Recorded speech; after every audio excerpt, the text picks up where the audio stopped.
ഹമാസിനെതിരെയുള്ള സൈനിക നടപടി ശക്തമാക്കുന്നതിന്റെ ഭാഗമായി വടക്കൻ ഗാസയിലെ ബെയ്ത്ത് ലഹിയ നഗരത്തിൽ നിന്നും ജനങ്ങൾ അടിയന്തരമായി ഒഴിഞ്ഞുപോകുവാൻ മുന്നറിയിപ്പ് നൽകി ഇസ്രായേൽ പ്രതിരോധ സേനാ വക്താവ് അവിജയ് അദ്രായിയാണ് ഹമാസിനെതിരെ വരും ദിവസങ്ങളിൽ ശക്തമായ ആക്രമണം ഇസ്രായേലിന്റെ ഭാഗത്തു നിന്നും ഉണ്ടാകുമെന്നുള്ള മുന്നറിയിപ്പ് നൽകിയത്. വടക്കൻ ഗാസയിൽ നിന്നും ദിവസങ്ങൾക്ക് മുമ്പ് ഇസ്രായേൽ ചില സേനാ യൂണിറ്റുകളെ പിൻവലിച്ചിരുന്നു. അതിനുശേഷം ഇസ്രായേലിന്റെ തെക്കൻ പട്ടണങ്ങളിൽ ഹമാസ് ആക്രമണം അഴിച്ചുവിട്ടു.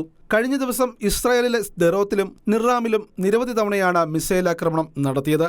ഹമാസിന്റെ സഖ്യകക്ഷിയായ ഇസ്ലാമിക് ജിഹാദിന്റെ സായുധ സേന ഈ ആക്രമണങ്ങളുടെ ഉത്തരവാദിത്വം ഏറ്റെടുത്തു.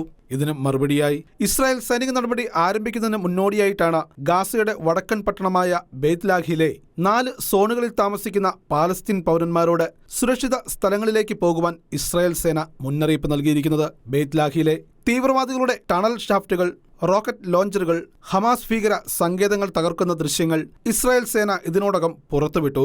അതേസമയം ഹിസ്ബുള്ള തീവ്രവാദി സംഘടനയിലെ ഏരിയൽ ഡിഫൻസ് യൂണിറ്റ് എഞ്ചിനീയറായ ഹുസൈൻ അസ്കോളിനെ വ്യോമാക്രമണത്തിലൂടെ ഇസ്രായേൽ കൊലപ്പെടുത്തി. തെക്കൻ ലബനോനിലെ യെറൂണിൽ വെച്ചായിരുന്നു സംഭവം. ഇസ്രായേലിനെതിരെയുള്ള ഹിസ്ബുള്ളയുടെ തീവ്രവാദ ആക്രമണ ഫീൽഡ് ഓപ്പറേഷനുകളിൽ സജീവമായിരുന്നു Hussein Askol. International desk, Shekinah news.